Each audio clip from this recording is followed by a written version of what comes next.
Hello everyone, my name is Jordan and this is going to be my first YouTube video. Today I'm going to be reviewing a soundboard here. It's called the Podtrak P8 made by Zoom. It's not necessarily a soundboard, it does have a soundboard added to it, but it's mainly for podcast producing, which I just started myself. I started my own company, so this is my first video reviewing all of the technology I'm using. There's going to be many more to come, and I have a lot more stuff like this AT2020 mic, these headphones, all of this. But today we're just going to be focusing on the Podtrak P8, and it is connected at the moment. So this is going to be the audio you hear from that using, again, the AT2020 microphone.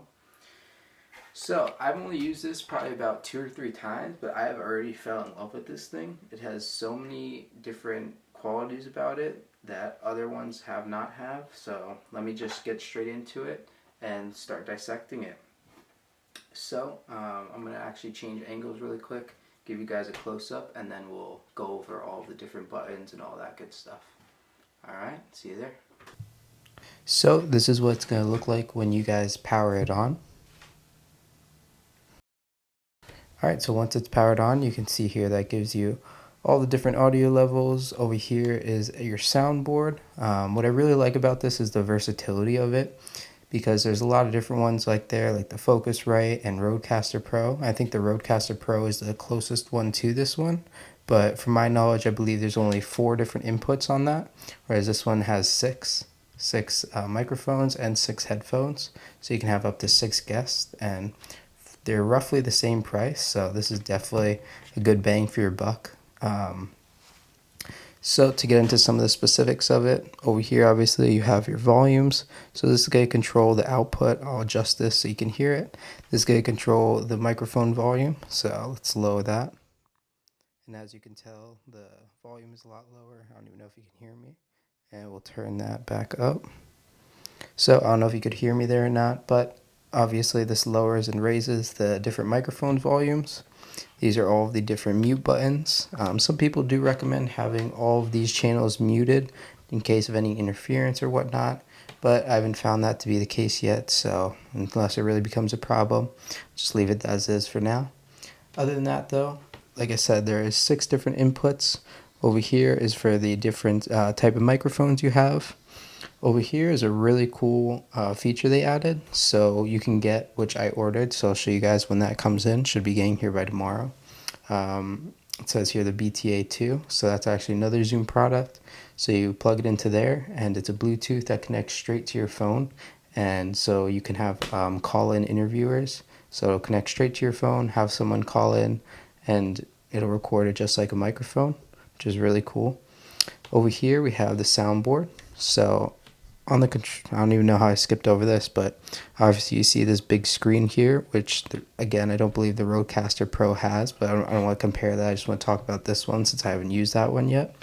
But this one has a really nice screen that's really visible even in glare and all that. So it's really nice. So for the soundboard, over here you can click on the soundboard button right there, and it'll show you all of the different audios. Right here, the first one here is actually the introduction for the podcast that I'm filming for a client that I have. But there are a bunch of different ones. I'll show you guys some now just so you can hear them. Obviously, I think everyone loves this one, the air horn. So right here is going to be the soundboard volume, so we can raise that up a bit so we can hear it. And then here, wait, actually. And that was really loud, as you can tell, so we can lower that down a bit, adjust it.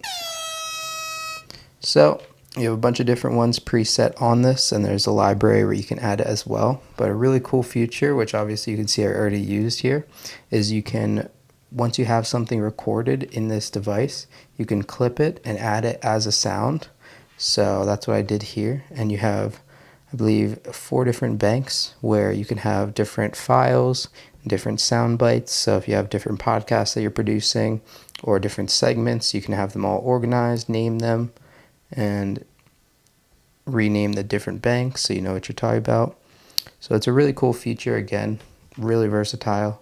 Over here, when we click on the SD card, it's going to show you all of the different files. Right now I'm recording, so it's not going to let me do any of this, but I will show you once I stop recording here for a minute.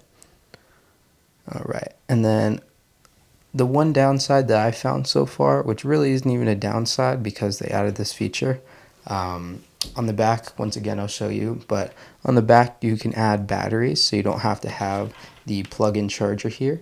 And the one downside, like I said, is having the plug-in charger because it really isn't that long. I don't know the exact measurements, but I'll throw it up on screen now. But it really isn't that long, so if you're doing podcasts with all these microphones and XLRs, obviously you don't want this to be in the shot in a professional podcast. So having the charger not being able to be that far away, that limits you a little bit, but it does take batteries. I found that once I put in 4 microphones and 4 headsets, that it asks you to power off. So I don't believe the batteries give enough power to do that. Again, I'm sure there's some workarounds around that. There's like different types of batteries, lithium, so on and so forth. I don't know, alkaline I believe was one, and there's another one as well that you can use, probably more powerful. But having the power in really does make it easier, and you don't have any issues, and you don't have to worry about the machine dying or the batteries dying and then cutting out the recording.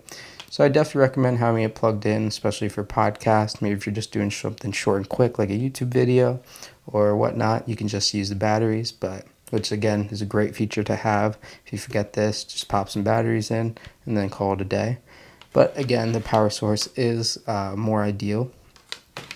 So like I said, we reviewed the soundboard, the phone, which again is going to be controlled by the volume over here. So you can see here has the phone symbol, so that's controls that, and the soundboard symbol as well.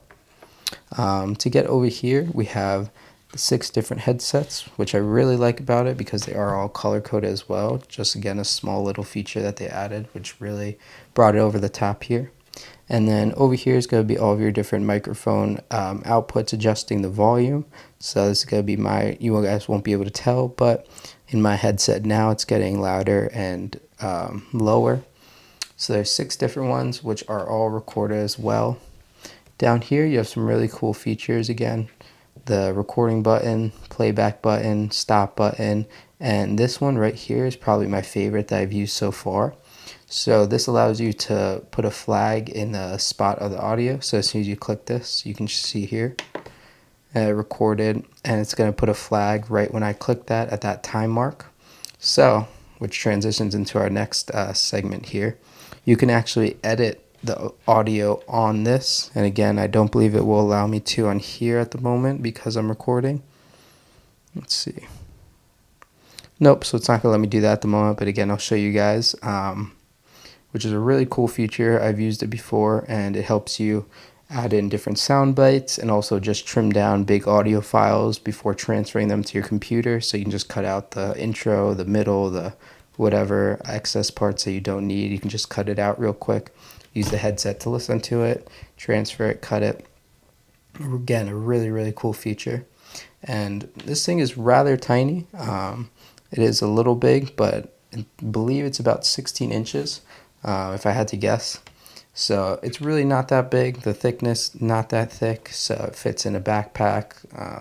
I personally use a luggage right now for all of my producing equipment. I do have to invest in some better traveling gear, but this fits in perfectly in there with all the other stuff. And I think that is pretty much everything I reviewed. So I'm going to take some shots, cool shots of it now so you guys can see everything. But other than that, this is going to be your Zoom Podtrak P8. Again, I would highly recommend this to anyone starting out a podcast if you really do plan to do it long term. And Zoom, the company, they have some really good options. So if you're just looking at a personal podcast and you're not going to be a producer or just going to be 2 guests, you can definitely get some smaller ones that don't have all of this, aren't as big, handheld. But again, I would really recommend this just for the bang for the buck. You get pretty much everything you need to starting off.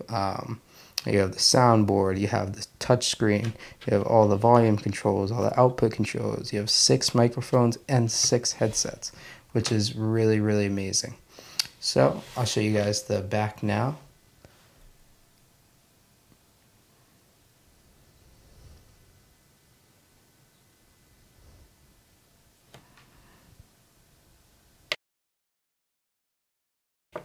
So another really cool feature that I haven't mentioned yet is over here, there's going to be for your speaker outputs. And again, over here you can update the volume on that, lower, higher. And this is going to be for USB devices, again, lower, higher. So overall, it's just a really great piece of equipment to have. And for $550, I believe I got it for on Amazon. Again, I'll leave the link below and pop it up on screen so you guys can check me for that. But for the price I got it for, I'm definitely going to get a lot of use out of this. I know a lot of people have been complaining from the videos I've seen of just the quality of it that's not stainless steel like the Focusrite, or I also believe the Rodecaster Pro.